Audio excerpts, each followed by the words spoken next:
गुरुर्विष्णुः गुरुर्देवो महेश्वरः गुरुस्साक्षात् परं ब्रह्म तस्मै श्रीगुरवे नमः। श्रुतिस्मृति कस्तूरीतिलकं ललाटपटले वक्षस्थले कौस्तुभं नासाग्रे नवमौक्तिकं करतले वेणुकरे कङ्कणम् सर्वाङ्गे हरिचन्दनं सुललितं कण्ठे च मुक्तावली गोपस्त्रीपरिवेष्टितो विजयते गोपालचूडामणिः वंशीविभूषितकरान्नवनीरदाव पीताम्बरादरुणबिम्बफलाधरोष्ठा पूर्णेन्दुसुन्दरमुखादरविन्दनेत्रात् पूर्णेन्दुसुन्दरमुखादरविन्दनेत्रात् कृष्णात् परं किमपि तत्त्वमहं न जाने कृष्णात् परं किमपि तत्त्वमहं न जाने।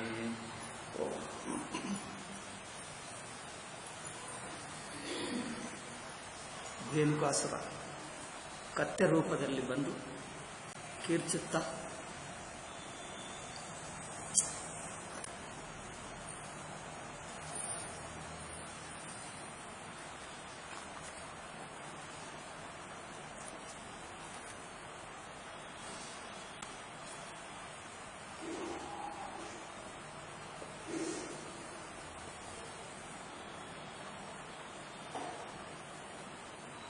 ಏನು ಮಾಡಿದ? ಬಲರಾಮನ ಹತ್ತಿರ ಬಂದ. ಬಲರಾಮನನ್ನೇ ಸಾಯಿಸ್ತೆ ಅಂದ್ಕೊಂಡ. ಆದರೆ ಬಲರಾಮ ಅವರ ಹಿಂದಿನ ಆ ಕಾಲುಗಳನ್ನು ಹಿಡಿದು ಹೀಗೆ ತಿರುಗಿಸಿ ಹೊಡೆದ. ಅದರಿಂದ ಎಲ್ಲ ಮರಗಳು ಬಿದ್ದು ಹೋಗಿವೆ, ಹಣ್ಣುಗಳೆಲ್ಲ ಬಿದ್ದು ಹೋಗಿವೆ. ಎಷ್ಟೋ ಹಣ್ಣುಗಳು, ಮಕ್ಕಳಿಗೆಲ್ಲ ದೊಡ್ಡ ಹಬ್ಬ ಆಯಿತು. ಎಷ್ಟು ಬೇಕೋ ತಿಂದರು, ಎಷ್ಟು ಆಟ ಆಡಿದ್ದರು, ಬಿಸಾಕಿದ್ದರು, ಏನೂ ಮಾಡಬೇಕು, ಬೇರೆ ಮಾಡಬೇಕು. ಅಂದರೆ ಇನ್ನೂ ಬೇಕಾದಷ್ಟು ಮರಗಳಿವೆ, ಕೆಲವು ಮರಗಳು ಅಷ್ಟೇ, ಇನ್ನೂ ಬೇಕಾದಷ್ಟು ನಾಳೆ ನಾಡಿದ್ದು ಅದು ಆಗುತ್ತೆ.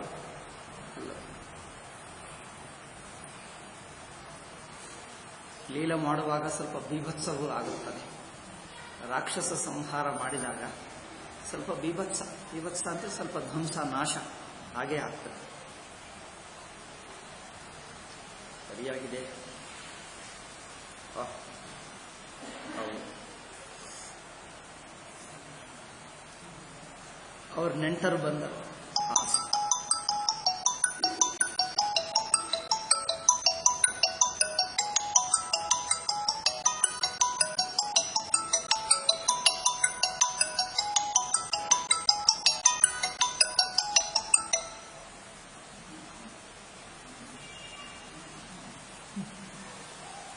ಹೇಗೆ ಮಾಡೋದಪ್ಪ?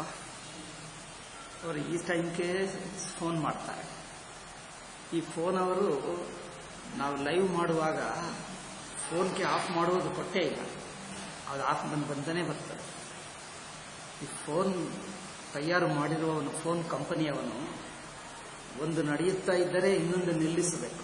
ಅದು ನಿಲ್ಲಿಸುವಕ್ಕೆ ಅವಕಾಶವೇ ಇಲ್ಲ. ಆ ಫೋನ್ ಬಂದರೆ ಅಲ್ಲಿ ಬಂದುಬಿಡ್ತದೆ. ಏನು ಮಾಡೋದು?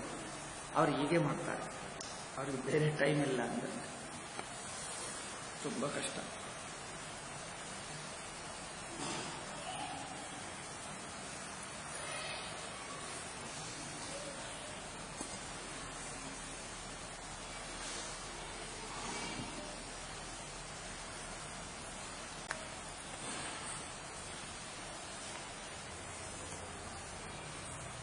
ಆಯಿತು.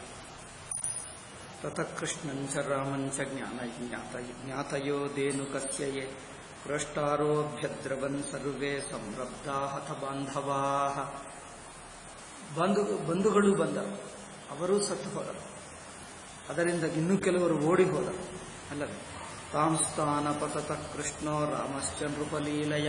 ಆವಾಗ ಬಲರಾಮಕೃಷ್ಣರು ಇಬ್ಬರು ಆ ಬಂದಿರುವ ಬಂಧುಗಳನ್ನು, ಅಸುರನ ಬಂಧುಗಳನ್ನೆಲ್ಲ ಹಿಡ್ಕೊಂಡು ಸಾಯಿಸಿಬಿಟ್ಟರು.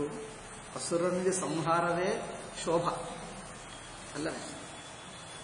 ಕೆಟ್ಟವನಿಗೆ, ಕಳ್ಳನಿಗೆ ಏನು ಶೋಭ? ಅರೆಸ್ಟ್ ಮಾಡಿದ್ದರೆ ಶೋಭವ, ಅವರಿಗೆ ಬಿಟ್ಟು ಬಿಟ್ಟರೆ ಅಲ್ಲಿ ಎಲ್ಲ ಕಡೆ ಏನಾದರೂ ಮಾಡಪ್ಪ ಎಂದು ಅವ್ರಿಗೆ ಬೇಕಾದರೆ ಇನ್ನೊಂದು ಕೋಲು ಕೊಡ್ತೀವಿ ನಿಮಗೆ, ಎಲ್ಲರನ್ನು ಹೊಡೆಯೋ ಎಂದು ಅದು ಒಳ್ಳೆಯದ. ಅವರನ್ನು ನಿಗ್ರಹ ಮಾಡುವುದೇ ಶೋಭ. ಅಸುರರನ್ನು ಸಂಹಾರ ಮಾಡಿದ್ದರೆ ಲೋಕಕ್ಕೆ ಒಂದು ದೊಡ್ಡ ಹಬ್ಬ ಆಗುತ್ತದೆ. ಈ ಕಾಲ ಏನಾಗ್ತಾ ಇದೆ, ಅಸುರರನ್ನು ವಿಜೃಂಭಣೆ ಮಾಡುವಂತೆ ಅಸುರರಿಗೆ ಅವಕಾಶ ಕೊಟ್ಟರೆ ದೊಡ್ಡ ಶೋಭ, ಭಯಂಕರ. ಹಾಗೆ ಇದೆ. ಕ್ರೋಷ್ಟಾರೋ ಅಭ್ಯದ್ರವನ್ ಸರ್ವೇ ಸಂರಬ್ಧಾ ಹತ ಬಾಂಧವಾಃ ತಾಂಸ್ತಾನ್ ಅಪತತಃ ಕೃಷ್ಣೋ ರಾಮಶ್ಚ ನೃಪಲೀಲಯ ತಾಂಸ್ತಾನ್ ಆಪತತಃ ಗೃಹೀತಶ್ಚ ಗೃಹೀತ ಪಶ್ಚಾತ್ ಚರಣಾನ್. ಬಂದಾಗ ಆ ಬಂದಿರುವ ಎಲ್ಲರನ್ನು ಹಿಂದಿನ ಕಾಲುಗಳನ್ನು ಹಿಡ್ಕೊಂಡು ಏನು ಮಾಡಿದ್ದಾರೆ, ಪ್ರಾಹಿಣೋ ತೃಣರಾಜಸು, ಆ ಮರಗಳಿಗೆ ಹೊಡೆಯುತ್ತಾ ಇದ್ದಾರೆ.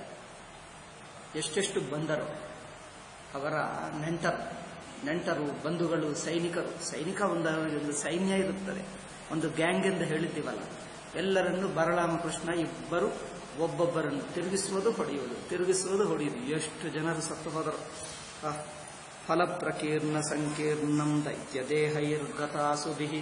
ಅಲ್ಲಿ ಏನಾಯಿತು, ಒಂದು ಪಕ್ಕ ಹಣ್ಣುಗಳು ಎಲ್ಲ ಬಿದ್ದು ಬಿಟ್ಟಿವೆ, ಇನ್ನೊಂದು ಪಕ್ಕ ಮರಗಳು ಬಿದ್ದು ಹೋಗಿವೆ.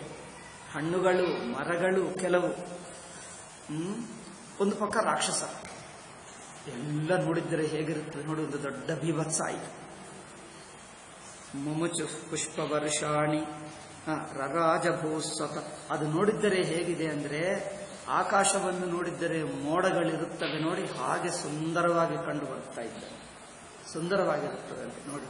ರಾಕ್ಷಸರ ಸತ್ತು ಹೋದರೆ ಸುಂದರವಾಗಿರುತ್ತದೆ ಅಲ್ಲವೇ?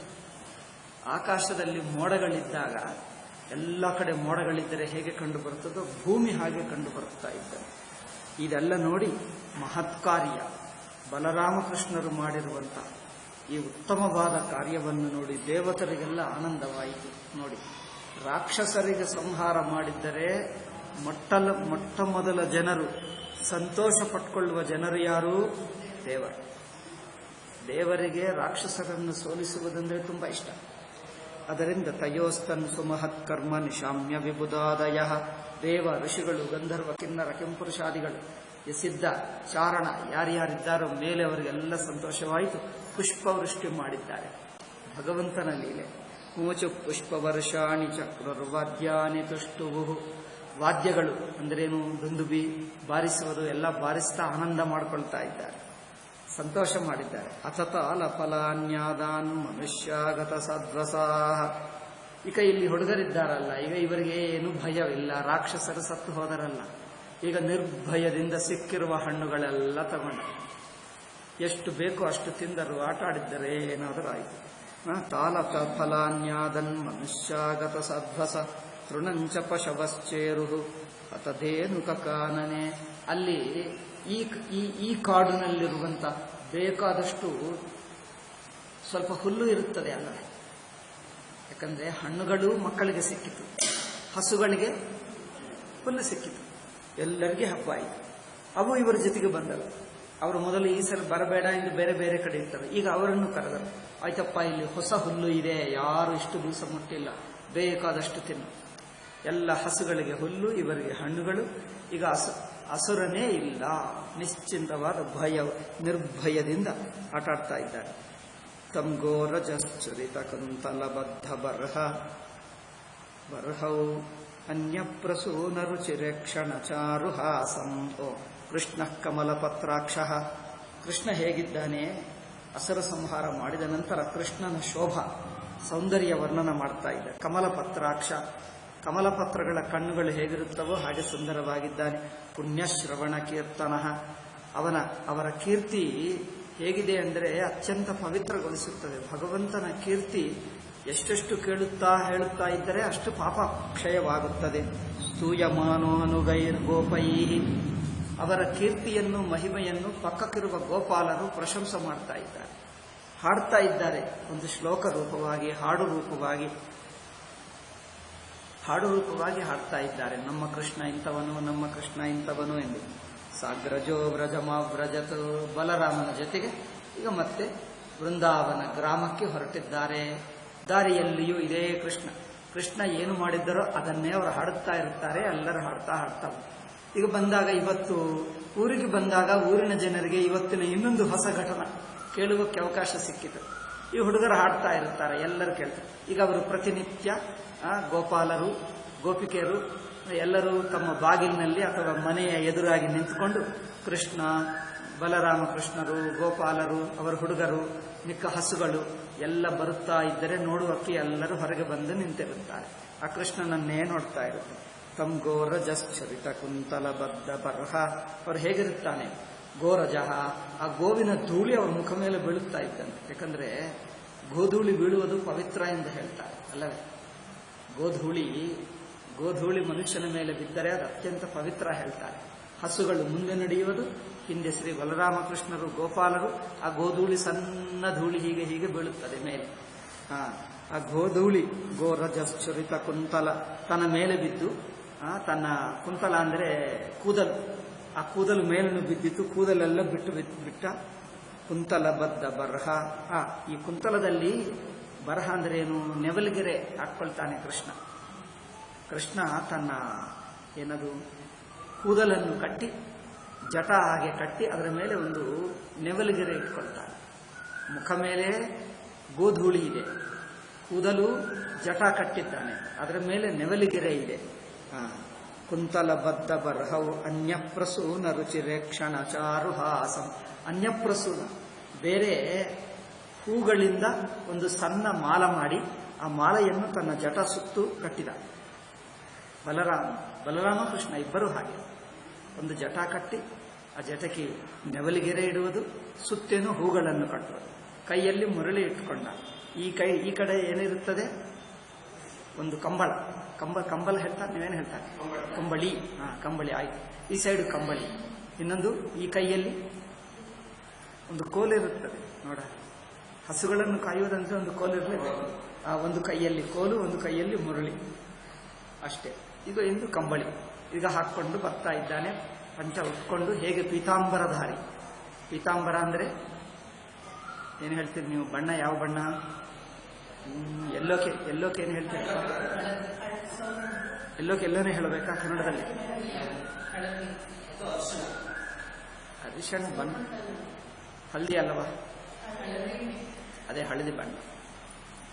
ಹಳದಿ ಬಣ್ಣದ ವಸ್ತ್ರ ಪೀತಾಂಬರ. ಆ ಪೀತಾಂಬರ ಉಟ್ಕೊಂಡು ಬರ್ತಾ ಇದ್ದಾರೆ. ಓಕೆ. ಕೃಷ್ಣ ಕಮಲ ಪತ್ರಾಕ್ಷ. ಓಕೆ. ತಮ್ ಗೋರಜಸ್ಫುರಿತ ಕುಂತಲ ಬದ್ಧ ಬರಹವು ಅನ್ಯಪ್ರಸೂನ ರುಚಿರೆ ಕ್ಷಣ ಚಾರುಹಾಸಂ. ಆದರೂ ಇಷ್ಟು ದಿವಸ ಎಲ್ಲ ಅಲ್ಲಿ ಕೆಲಸ ಮಾಡಿ ಹಸುಗಳನ್ನೆಲ್ಲ ಕಾಯಿಸಿ ಬಂದಾಗ ಅವರಿಗೆ ತುಂಬ ಆಯಾಸವಾಗಬೇಕೇ. ಆದರೂ ಮನಸ್ಸು ಪ್ರಸನ್ನವಾಗಿದೆ ಬಲರಾಮಕೃಷ್ಣರು. ಅದೇ ಹಿಂದಿನ ಹಾಗೆ ಹೋಗುವಾಗ ಹೇಗೆ ಪ್ರಸನ್ನ ಮನಸ್ಸದಿಂದ ನಗುತ್ತಾ ಬಂದಿದ್ದರೋ ಅದೇ ಮುಗುಳು ನಗುತ್ತಾ ಬಲರಾಮಕೃಷ್ಣರು ಬಂದರು. ಈ ದಿವ್ಯ ಸುಂದರ ಶ್ರೀಕೃಷ್ಣ ಬಲರಾಮರನ್ನು ನೋಡಿ ಬೃಂದಾವನ ವಾಸಿಗಳೆಲ್ಲ ಆನಂದವಾಗಿ ನೋಡ್ತಾ ಇದ್ದಾರೆ. ವೇಣುಂ ಕೊಣಂತ ಮನುಗಯೋ, ಮುರಳಿಯನ್ನು ಬಾರಿಸ್ತಾ ಇದ್ದಾನೆ. ಕೊಣಂತ ಮನುಗೈರನು ಗೀತ ಕೀರ್ತಿ. ಮಿಕ್ಕ ಗೋಪಾಲರೇನು ಶ್ರೀಕೃಷ್ಣನ ಬಲರಾಮರ ಮಹಿಮೆಯನ್ನೇ ಹಾಡುತ್ತಾ ಇರುತ್ತಾರೆ. ಗೋಪ್ಯೋ ದಿದೃಕ್ಷ ತದೃಶೋಭ್ಯಗಮನ್ ಸಮೇತಾ.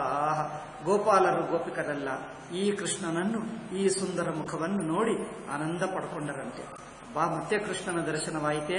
ನಾವು ಯಾವ ಕೃಷ್ಣನಿಗೋಸ್ಕರ ಇಡೀ ದಿವಸ ಕಾಯುತ್ತಾ ಇದ್ದೀವೋ, ಮತ್ತೆ ಕೃಷ್ಣ ಸಂಧ್ಯಾ ಕಾಲಕ್ಕೆ ಬಂದ ನಮಗೆ ದರ್ಶನ ಕೊಟ್ಟ. ಪೀತ್ವಾ ಮುಕುಂದ ಮುಖಮಾರಗ ಮಕ್ಷಿ ಭೃಂಗೈ. ಇವರ ಕಣ್ಣುಗಳು ಹೇಗಾಯಿತಂದ್ರೆ ದುಂಬಿಗಳು ಹೇಗೆ, ದುಂಬಿಗಳಂದ್ರೆ ದುಂಬಿಗಳಲ್ಲ, ಅದೇನು ಹೇಳ್ತಾರೆ, ಜೇನುಹುಳಗಳಿಗೆ ಹೂ ಅಂದ್ರೆ ಎಷ್ಟು ಪ್ರೀತಿ. ಹೂ ಕಂಡು ಬಂದರೆ ಸಾಕು ಅಲ್ಲಿಗೆ ಹೋಗ್ತಾರೆ. ಏಕೆ? ಹೂ ಅಂದ್ರೆ ಸಾಮಾನ್ಯ ಹೂ ಅಲ್ಲ, ಹೂವಿನಲ್ಲಿ ಒಂದು ಜೇನಿರುತ್ತದೆ, ಜೇನುತುಪ್ಪ. ಆ ಜೇನುತುಪ್ಪ ಮೇಲೆ ಪ್ರೀತಿಯಿಂದ ಆ ಜೇನುಹುಳಗಳು ಹೋಗಿ ಹೂವನ್ನು ನೋಡ್ತಾರೆ. ಇವರ ಗೋಪಾಲರು ಎಲ್ಲಿ ಊರಿನ ಬೃಂದಾವನದಲ್ಲಿರುವ ತನ್ನ ಮನೆ ಎದುರಾಗಿ ನಿಂತುಕೊಂಡರೆ ಇವರ ಕಣ್ಣುಗಳೆಲ್ಲ ಆ ಜೇನುಹುಳಗಳಂತೆ ಇದ್ದಂತೆ. ಆ ಶ್ರೀಕೃಷ್ಣನ ಮುಖವೇ ಒಂದು ಸುಂದರವಾದ ಪುಷ್ಪ. ಆ ಪುಷ್ಪವನ್ನು ನೋಡಿದ್ದರೆ ಇವುಗಳೆಲ್ಲ ಹೋಗಿ ನೋಡ್ತಾರೋ. ಏಕೆ? ಜೇನುತುಪ್ಪಕ್ಕೋಸ್ಕರ. ಹಾಗೆ ಇವರ ಕಣ್ಣುಗಳೆಲ್ಲ ಜೇನು ಹುಳಗಳಾಯಿತಂತೆ. ಹಾಗೆ ಕೃಷ್ಣನನ್ನು ನೋಡ್ತಾ ಇದ್ದಾರೆ.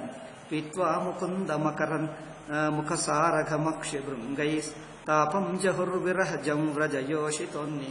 ಏಕೆ ಬೆಳಗ್ಗೆ ನೋಡಿದ ನಂತರ ಅವರೆಲ್ಲರೂ ಭಕ್ತರು. ಬೃಂದಾವನದಲ್ಲಿರುವ ಗೋಪಿ ಗೋಪಾಲರೆಲ್ಲ, ಮನೆಯಲ್ಲಿರುವ ಜನರೆಲ್ಲ ಶ್ರೀಕೃಷ್ಣ ಭಕ್ತರು. ಆದ್ದರಿಂದ ಬೆಳಗ್ಗೆ ನೋಡಿದ್ದೀವಲ್ಲ ಕೃಷ್ಣನನ್ನು, ಅಂದರೆ ಬೆಳಗ್ಗೆ ನೋಡಿದ್ದರೂ ಮತ್ತೆ ಸಂಧ್ಯೆವರೆಗೂ ವಿರಹ ಆಯ್ತಂತೆ. ಮತ್ತೆ ಯಾವಾಗ ಬರ್ತಾನ, ಯಾವಾಗ ನೋಡ್ತೀವ, ಯಾವಾಗ ಬರ್ತಾನ ಎಂದು ಕ್ಷಣ ಕ್ಷಣ ಕಾಯ್ತಾ ಇದ್ದಾರೆ. ಅವರಿಗೆ ನಿರಂತರವಾಗಿ ಕೃಷ್ಣ ದರ್ಶನವೇ ಆಗುತ್ತಾ ಇರಬೇಕು. ಈಗಲೇ ನೋಡಿದ್ದರೂ ಬೆಳಗ್ಗೆ ಹೋದ, ಮತ್ತೆ ಅವರಿಗೆ ಕ್ಷಣ ಕ್ಷಣ ಮತ್ತೆ ಯಾವಾಗ ಬರ್ತಾನ, ಯಾವಾಗ ನೋಡ್ತಾನೆ ಎಂದು ಅವರಿಗೆ ಮನೆಯಲ್ಲಿ ಮನೆ ವಸ್ತುಗಳು, ಮನೆ ಘಟನೆಗಳ ಮೇಲೆ ಮನಸ್ಸೇ ಇಲ್ಲ. ಮತ್ತೆ ಯಾವಾಗ ಬರ್ತಾನ ಕೃಷ್ಣ, ಮತ್ತೆ ಯಾವಾಗ ನೋಡ್ತೀವ ಎಂದು ಅದೇ ಕಾಯುತ್ತಾ ಇದ್ದಾರೆ. ಆ ವಿರಹ ಇತ್ತಂತೆ. ಮತ್ತೆ ಕೃಷ್ಣ ಬಂದಾಗ ಆ ವಿರಹ ದುಃಖವೆಲ್ಲ ಹೋಯಿತು. ಅಬ್ಬಾ, ಮತ್ತೆ ಕೃಷ್ಣ ದರ್ಶನವಾಯಿತೆ ಎಂದು ವಿರಹ ದುಃಖ ಹೋಯಿತಂತೆ. ಇಲ್ಲಿ ನೋಡಿ, ಮುಕುಂದ ಮುಕುಂದ ಮುಖಸಾರ ಘಮಕ್ಷಿ ಭೃಂಗೈಸ್ತಾಪಂ ಜುಹುರ್ ವಿರಹಜಂ ವ್ರಜಯೋಷಿತೋನ್ನಃ ಅನ್ನಿಹಿ. ಅಂದರೆ ಇಡೀ ದಿವಸದ ವಿರಹ ದುಃಖವೆಲ್ಲ, ವಿರಹ ತಾಪ, ಇನ್ನೂ ವಿರಹ ತಾಪವೆಲ್ಲ ಹೋಗಿ ಮತ್ತೆ ಕೃಷ್ಣ ದರ್ಶನದಿಂದ ಮನಸ್ಸು ಪ್ರಸನ್ನವಾಯಿತಂತೆ.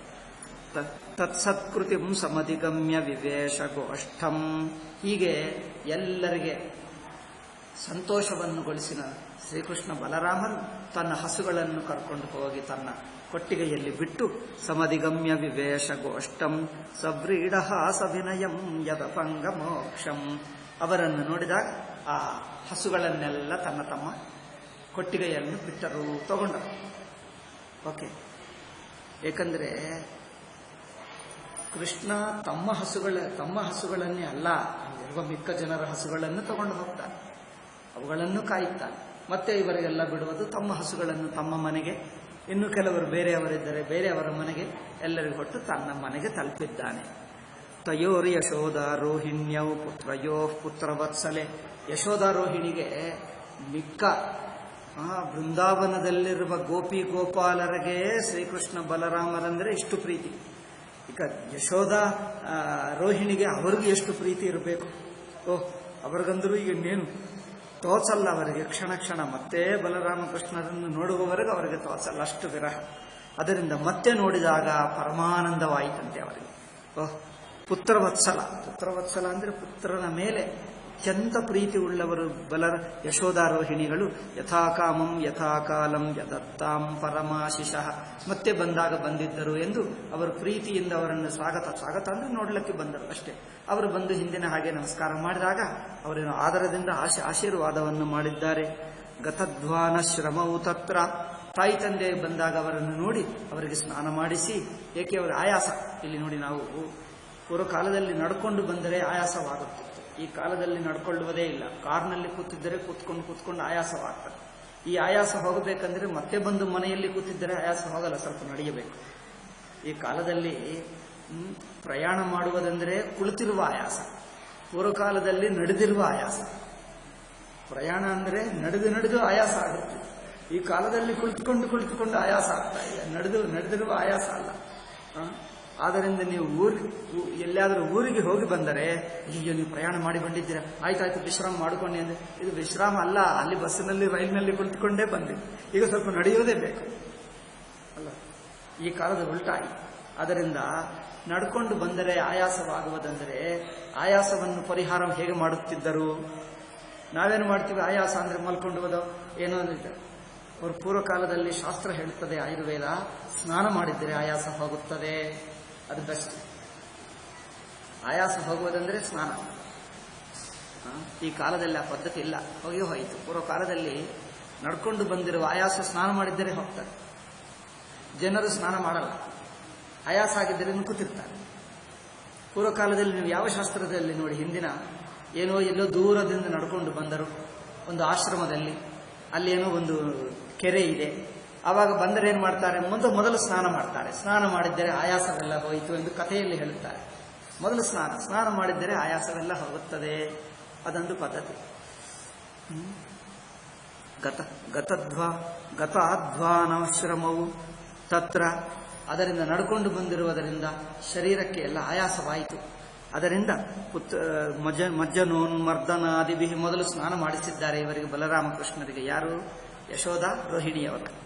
ಯಶೋಧಾರೋಹಿಣಿಯವರು ಬಲರಾಮಕೃಷ್ಣರಿಗೆ ಸ್ನಾನ ಮಾಡಿಸಿ ಮರ್ದನ, ತೈಲಮರ್ದನ ಮಾಡ್ತಾರೆ. ತೈಲಮರ್ದನ ಮಾಡಿದ್ದರೂ ಆಯಾಸ ಹೋಗುತ್ತದೆ. ಸ್ನಾನ ಮಜ್ಜನೋನ್ಮರ್ದನಾದಿಭಿ, ಮಜ್ಜನ ಉನ್ಮರ್ದನ, ಇನ್ನೇನಾದರೂ ಅದೇನು ಬೀಸಣಿಕೆಯಿಂದ ಬೀಸುವುದು, ಇದೆಲ್ಲದಿಂದ. ನೀವೆಂಬಸಿತ್ವ ರುಚಿರಾಮ್ ದಿವ್ಯಸ್ರಗಂಧ ಮಂಡಿತವು. ಅಷ್ಟೇ. ಈಗ ದಿವ್ಯ ಸುಗಂಧವಾದ ಏನ್ ಮಾಡ್ತಾರೆ,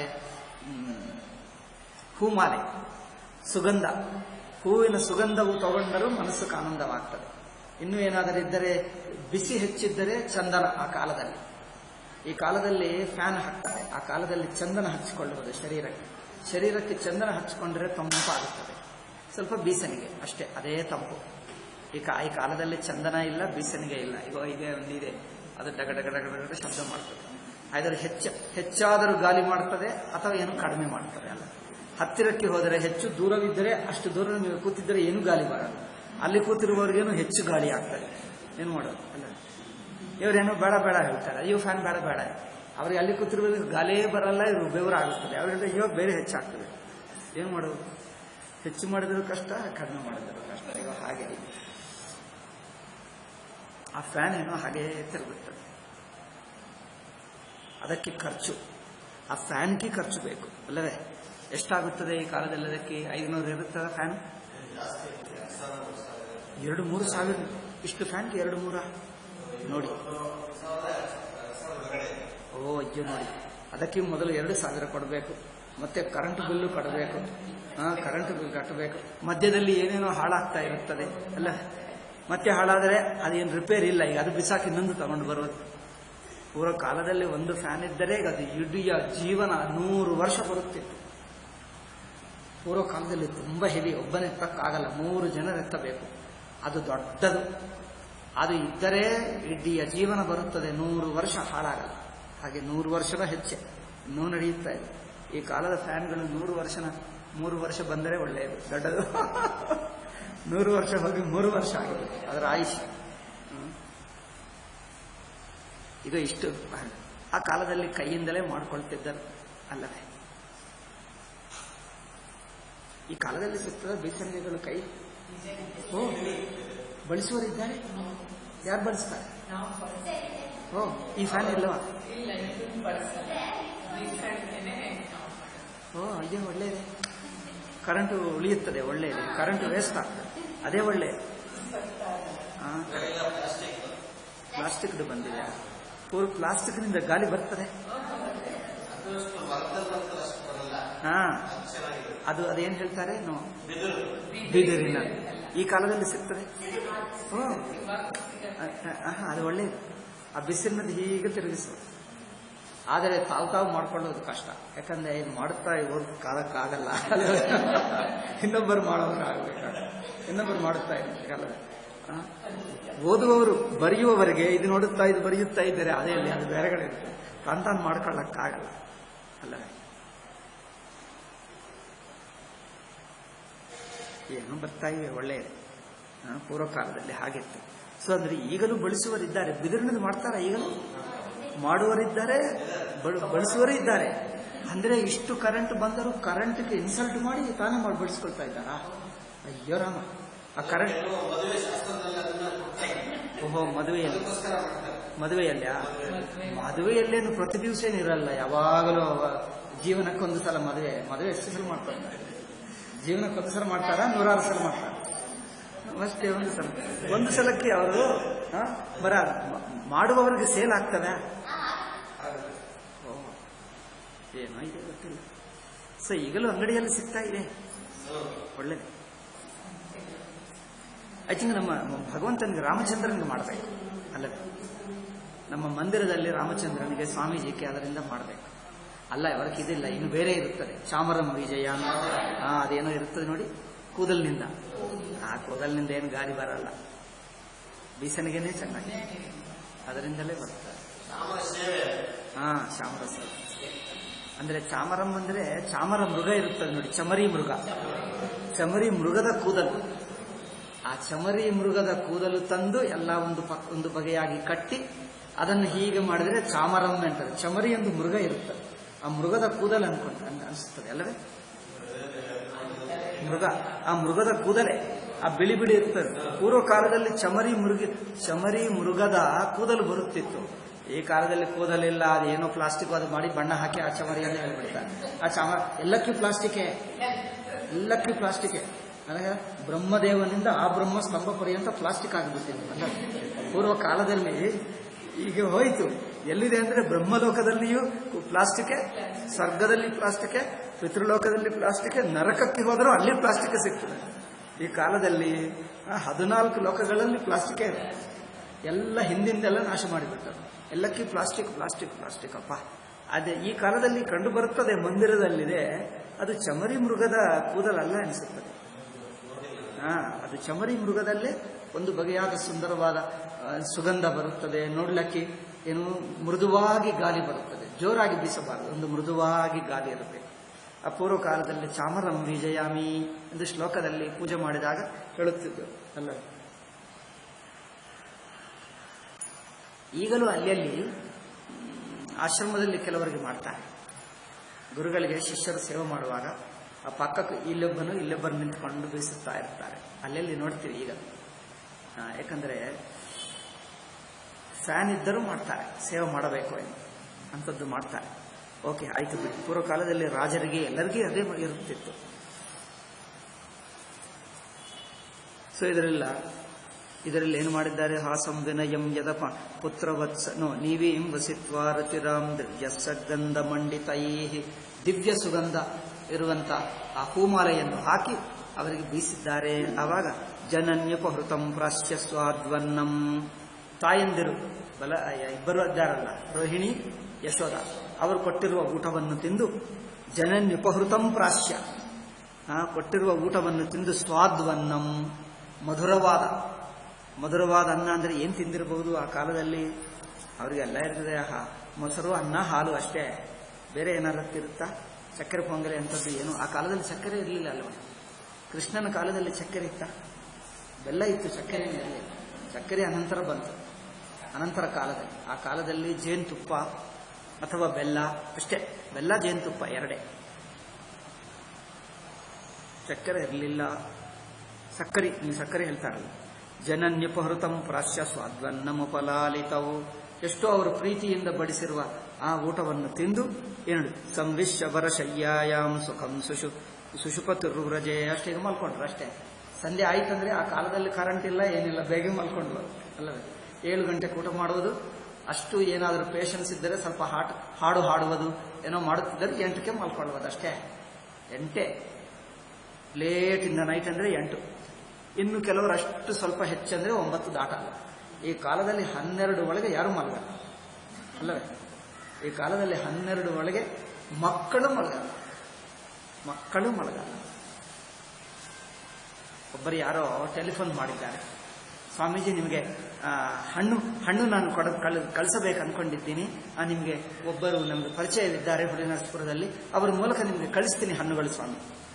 ಆಯ್ತು, ಕಳಿಸೋದು. ನಾನು ಹೇಳಿದೆ ಫೋನ್ನಲ್ಲಿ, ಅಲ್ಲಿಂದಲೋ ಟೆಲಿಫೋನ್ ಮಾಡಿದ್ದಾರೆ ಹೈದರಾಬಾದ್ನಲ್ಲಿ, ನಮಗೆ ಪರಿಚಿತರಿದ್ದಾರೆ, ಹಣ್ಣುಗಳು ಕಳಿಸ್ತಾರೆ. ಎಷ್ಟೊತ್ತಿಗೂ ಬರಲಿ? ಬರಬಹುದು, ಯಾವಾಗಲೂ ಬರ್ಬೋದು. 7ವರೆಗೂ ಬರಲ್ಲ? ಹೌದು, ನಾನು ಎಲ್ಲ ರೆಡಿ ಇರ್ತೀನಿ, ನಾನು ಎಲ್ಲ ಆಗುತ್ತದೆ, 7ವರೆಗೂ ಬರಬಹುದು ಅಂತ ಹೇಳಿದ್ದೀನಿ. ಅಷ್ಟುವರೆಗೂ ನಾನು ರೆಡಿ ಇರ್ತೀನಿ, ಆಗುತ್ತದೆ. ಆಯ್ತು ಮತ್ತೆ ಆಗಲ್ಲ ಸ್ವಾಮೀಜಿ 7ವರೆಗೂ. ಯಾವಾಗ ಅಂದರೆ ಮತ್ತೆ 10ಕ್ಕೂ ತರಬಹುದಾ? ತರಬಹುದು. ಏಕೆ 7ವರೆಗೂ ತರಬಹುದೇ? ಇಲ್ಲೇ ಹತ್ತಿರ ಹೇಳಿದ್ದೀಯಲ್ಲ ಅಂದರೆ, ಅವರು ಹೇಳುವುದೇ 8 ಗಂಟೆಗೆ ಹೇಳುತ್ತಾನಂತೆ. ಅವರು ದೊಡ್ಡ ಆಫೀಸರ್ ಅಂತೆ, ಎಲ್ಲೋ ಬ್ಯಾಂಕ್ನಲ್ಲಿ ಕೆಲಸ ಮಾಡುವ ದೊಡ್ಡ ಆಫೀಸರ್ ಅಂತೆ. 8 ಗಂಟೆಗೆ ಹೇಳುತ್ತಾನಂತೆ. ಅಮ್ಮೋ, ಅಂದ್ರೆ ಅವಶ್ಯವಾಗಿ ಅವರು 12ಕ್ಕೆ ಮಲಗಿರಬಹುದಲ್ಲವೇ? 12ಗಿಂತ ಮುಂಚೆ ಅಲ್ಲ, 12 ಅಥವಾ 1 ಗಂಟೆ ಗೊತ್ತಿಲ್ಲ. 8 ಗಂಟೆಗೆ ಹೇಳುವುದಂತೆ. ಹಬ್ಬ, ಐ ಥಿಂಕ್ ಸೂರ್ಯ ತಪ್ಪು ಮಾಡ್ತಾ ಇದ್ದ. ಸೂರ್ಯ ಇನ್ನು ಮೇಲೆ 8 ಗಂಟೆ ನಂತರನೇ ಹೇಳಬೇಕಿತ್ತು. ಸೂರ್ಯ 6ಕ್ಕೆ ಬಂದುಬಿಟ್ರೆ ಹೇಗೆ? ಜನರೆಲ್ಲ 8ಕ್ಕೆ ಹೇಳಿದ್ರೆ ಜನರನ್ನು ನೋಡಿ ನಂತರ ಬರಬೇಕು. ಯಾಕಂದ್ರೆ ಬೆಳಕೆಲ್ಲ ಯಾರಿಗೋಸ್ಕರ? ಎಲ್ಲರೂ ಮಲ್ಕೊಂಡು ಬಿಟ್ರೆ ಸೂರ್ಯನ ಬೆಳಕು ಯಾರಿಗೋಸ್ಕರ? ಕರೆಂಟ್ ವೇಸ್ಟ್ ಆಗಲ್ಲವ ಸೂರ್ಯನ ಕರೆಂಟ್. ಅದರಿಂದ ಎಲ್ಲರೂ 8ಕ್ಕೆ ಹೇಳುತ್ತಾರಂತೆ ಈ ಕಾಲದವರು. ಇನ್ನೊಬ್ಬ ಹೇಳಿದ, ಎಷ್ಟೊತ್ತು ಹೇಳ್ತಾನೆ? 10 ನಂತರ. ಅವರು ಅಮೆರಿಕಾದಲ್ಲಿ ಉದ್ಯೋಗ ಮಾಡಿ ಬಂದ. ಅವರನ್ನು 10 ನಂತರನೇ ಹೇಳುತ್ತಾನಂತೆ. 11ಕ್ಕೂ ಹೇಳುತ್ತಾನ. ನಾನು ಆಶ್ಚರ್ಯಪಟ್ಕೊಂಡೆ. ಒಂದು ಪೂರ್ವ ಕಾಲದಲ್ಲಿ ಕಥೆ ಕೇಳುತ್ತಿದ್ದೆ. ಯಾರೋ ಇಬ್ಬರು ಜನರು ಏನು ಹೇಳ್ತಾರೆ, ರಾಜಕುಮಾರ ಮಂತ್ರಿಕುಮಾರ ಹಾಗೆ ಹೇಳ್ತಾರೆ. ರಾಜಕುಮಾರ ಮಂತ್ರಿಕುಮಾರ ಲೋಕ ಸಂಚಾರ ಮಾಡುವುದಕ್ಕೆ ಹೊರಟಿದ್ದರಂತೆ. ಏನೋ ಪೂರ್ವ ಕಾಲದಲ್ಲೆಲ್ಲ ಈ ಕಥೆಗಳೇ, ಈ ಸಿನಿಮಾಗಳು, ಈ ಆಧುನಿಕ ಕಥೆಗಳೇ ಇರಲಿಲ್ಲ ನಮಗೆ. ಹಳ್ಳಿಯಲ್ಲಿ ಆ ಕಥೆಗಳನ್ನೇ ಕೇಳುತ್ತಿದ್ವಿ. ರಾಜಕುಮಾರ ಮಂತ್ರಿಕುಮಾರ ಎಲ್ಲೆಲ್ಲೋ ಓಡಾಡುತ್ತಿದ್ದರಂತೆ. ಓಡಾಡ್ತಾ ಯಾವುದೋ ಒಂದು ಊರಿಗೆ ಹೋದರಂತೆ. ನೋಡಿದ್ದರೆ ಹಗಲೇ ಅಲ್ಲವೇ ಓಡಾಡೋದು. ಎಲ್ಲ ನಿರ್ಮಾನುಷ್ಯವಾಗಿದೆ, ಬೀದಿಗಳು ಯಾರಿಲ್ಲ. ಅವರು ಯಾವುದೋ ಒಂದು ಮನೆ ಕಂಡು ಬಂತು. ಮನೆಯಲ್ಲಿಯೂ ಬಾಗಿಲು ಮುಚ್ಚಿದೆ, ಯಾರು ಮನುಷ್ಯರು ಓಡಾಡುವುದಿಲ್ಲ, ನಿಶ್ಶಬ್ದವಾಗಿದೆ. ಇದೇನಪ್ಪ ಗ್ರಾಮ ಹೀಗೆ ನಿಶ್ಶಬ್ದವಾಗಿದೆ? ಇವರು ರಾಜಕುಮಾರರು ಮಂತ್ರಿಕುಮಾರರು ವೀರರು, ಖಡ್ಗ ಎಲ್ಲಿದೆ? ಏನಾದರಾಗಿದ್ದರೆ ಯಾರು ಬಂದರೂ ಯುದ್ಧಕ್ಕೆ ರೆಡಿಯಾಗಿದ್ದಾರೆ. ಆದ್ದರಿಂದ ಸುಮ್ಮನೆ ಏನೇ ಆಗಲಿ ಎಂದು ಒಂದು ಮನೆ ಎದುರಾಗಿ ಕುಳಿತಿದ್ದಾರೆ. ಅಲ್ಲೇನೋ ನೀರು ಕಂಡು ಬಂತು. ಸ್ವಲ್ಪ ನೀರು ಕುಡಿದು ಅಲ್ಲಿ ಮನೆ ಎದುರಾಗಿ ಕುಳಿತಿದ್ದರು. ಏನಪ್ಪಾ ಹೀಗಿದೆ ಅಂತ. ತಕ್ಷಣವೇ ಆ ಊರಿನ ಪೊಲೀಸ್ ಬಂದರಂತೆ. ಅವರೆಲ್ಲೋ ತಿರುಗುತ್ತಾ ನೀವು ಇಲ್ಲೇನಿ, ನೀವು ರಾತ್ರೆಲ್ಲ ಮಲ್ಕೊಂಡಿದ್ದೀರಿ, ರಾತ್ರೆಲ್ಲ ತಿರುಗುತ್ತಾ ಇದ್ದೀರಿ, ನೀವು ಕಳ್ಳರ ಎಂದು ಹೇಳಿಬಿಟ್ಟು. ಇವರು ಹೇಳಿದರು, ರಾತ್ರಿಯ ಇದೇನು ರಾತ್ರಿಯಪ್ಪ, ಎಲ್ಲ ಹಗಲಿದೆ ಅಂದರೆ. ಮರಿ ಅವ್ರು ಹೇಳಿದ್ದರು, ಈ ಊರು ಹೀಗೆ ಏನಿದೆ ಎಲ್ಲರೂ ಮಲ್ಕೊಂಡ್ರು, ರಾತ್ರಿ ಆಯ್ತಲ್ಲ. ಇದು ರಾತ್ರಿ ಅಂದ್ರೆ ನಮ್ಮ ರಾಜನ ಆಜ್ಞೆ. ಹಗಲು ರಾತ್ರಿ ಆಗ್ತದೆ, ರಾತ್ರಿ ಹಗಲಾಗ್ತದೆ. ನಮ್ಮ ರಾಜನ ಆಜ್ಞೆ. ನಮ್ಮ ರಾಜ ಆಜ್ಞೆ ಕೊಟ್ಟರಂತೆ. ನಿಜವಾಗಿದೆ. ನನ್ನ ಹತ್ರ ಈಗಲೂ ಪುಸ್ತಕ ಇದೆ. ನಾನು ಹಳೆ ಪುಸ್ತಕಗಳು ಓದ್ತೀನಿ. ಹಳೆಗಾಲ ರಾಜರ ಕಥೆಗಳೆಂದು ಆ ಕಾದಂಬರಿಗಳಿರುತ್ತವೆ. ಪ್ರಾಚೀನ ತೆಲುಗಿನಲ್ಲಿ 1-2 ಪುಸ್ತಕಗಳು ಇಟ್ಕೊಂಡಿದ್ದೀನಿ. ಆಗಾಗ ಓದ್ತೀನಿ. ಹಳೆಗಾಲ ತೆಲುಗು, ಅದು ಈ ಕಾಲದವರೆಗೆ ಅರ್ಥವೇ ಆಗಲ್ಲ. ನಾನು ಓದ್ತೀನಿ, ಪ್ರಾಚೀನ ತೆಲುಗು ಓದ್ತೀನಿ. ನನಗೆ ಕನ್ನಡ ಯಾವುದೂ ಓದಕ್ಕಾಗಲ್ಲ, ಪ್ರಾಚೀನದು ಓದಕ್ಕಾಗಲ್ಲ, ಆಧುನಿಕದು ಓದಕ್ಕಾಗಲ್ಲ. ಇವರೇ ಯಾರೋ ಓದ್ಕೊಡ್ಬೇಕು, ನನಗೇನು ಅರ್ಥವೇ ಆಗಲ್ಲ. ಅದರಲ್ಲಿ ಏನು ಮಲ್ಕೊಂಡು ಇವರನ್ನು ಅರೆಸ್ಟ್ ಮಾಡಿ ಏನು ಮಾಡಬೇಕು? ಇವರಿಗೆ ಶಿಕ್ಷೆ ಕೊಡಬೇಕು. ಈಗ ರಾಜರ ಅರಮನೆಗೆ ಕರ್ಕೊಂಡು ಹೋದರು. ರಾಜ ಹೇಳಿದನಂತೆ ನೋಡು, ನಾವು ಮಲ್ಕೊಂಡಿದ್ದೀನಿ, ಈಗ ಹಗಲ್ ಕರ್ಕೊಂಡು ಬಾ. ಹಗಲಂದ್ರೆ ಈಗ ಕೊನೆಗೇನು ಮಾಡಬೇಕು? ರಾತ್ರಿ ಅಂದ್ರೆ ಇದು ಹಗಲು. ಎಲ್ಲರೀಗ ಸೂರ್ಯಾಸ್ತವಾಯಿತೀಗ ಎಲ್ಲರೂ ಎದ್ದು ಬಿಟ್ಟರೆ. ಊರಿನ ಜನರೆಲ್ಲ ಎದ್ದರು, ಎಲ್ಲ ದೀಪಗಳು ಹಚ್ಚಿಕೊಂಡರು. ಈಗೆಲ್ಲ ಕೆಲಸ ಶುರುವಾಯಿತು. ಹೊಲ ಗದ್ದಲ ಕೆಲಸ, ಎಲ್ಲ ಕೆಲಸ ಶುರುವಾಯಿತು. ಇದು ಏನು ರಾಜಪ್ಪ ಅಂದ್ರೆ, ಈ ರಾಜ ಪದ್ಧತಿ ಹೀಗೆ ಐತೆ ಹಾಗೆ.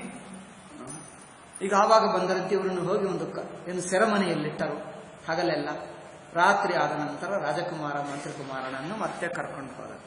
ಆವಾಗ ಹೋಗಿ ಆ ರಾಜನನ್ನು ಬೈದು ಬುದ್ಧಿ ಹೇಳಿದ ನಂತರ ರಾಜನಿಗೆ ಬುದ್ಧಿ ಬಂತಂತೆ. ಏನೋ ಕಥೆ ನೆನಪಿಲ್ಲ ಇನ್ನೊಂದು. ಆದ ನಂತರ ಆವಾಗ ಅದೆಲ್ಲ ಬದಲಾಯಿಸಿಬಿಟ್ಟು ಮತ್ತೆ ಸಾಮಾನ್ಯ ಮಾಡಿದ. ಆ ರಾಜನಿಗೇನೋ ಸೋಲಿಸಿದ್ದರು, ಏನೋ ಮಾಡಿ. ಇವರು ಬುದ್ಧಿವಂತರು, ಪರಾಕ್ರಮ ಎರಡೂ ಇತ್ತು. ಏನೋ ಬುದ್ಧಿವಂತಿಕೆಯಿಂದ ಏನೋ ಮಾಡಿ ತೋರಿಸಿದ್ದಾರೆ. ಆವಾಗ ರಾಜನಿಗೆ ಬುದ್ಧಿ ಬಂತು, ಇದು ಸರಿಯಾಗಿಲ್ಲ ಅಂದ್ರೆ ಆಯ್ತೆಂದು ಮತ್ತೆ ಬದಲಾಯಿಸಿ ಮತ್ತೇನು ಮಾಡಿದ್ದಾರೆ? ಹಗಲು ರಾತ್ರಿ ಹಾಗೆ. ಬಟ್ ಈ ಕಾಲದವರು ಮಾತ್ರ ಎಲ್ಲರೂ 12, 1 ಗಂಟೆವರೆಗೂ ಮಲ್ಕೊಳ್ತಾರೆ, ಹೇಳುತ್ತಾರೆ. 1 ಗಂಟೆ.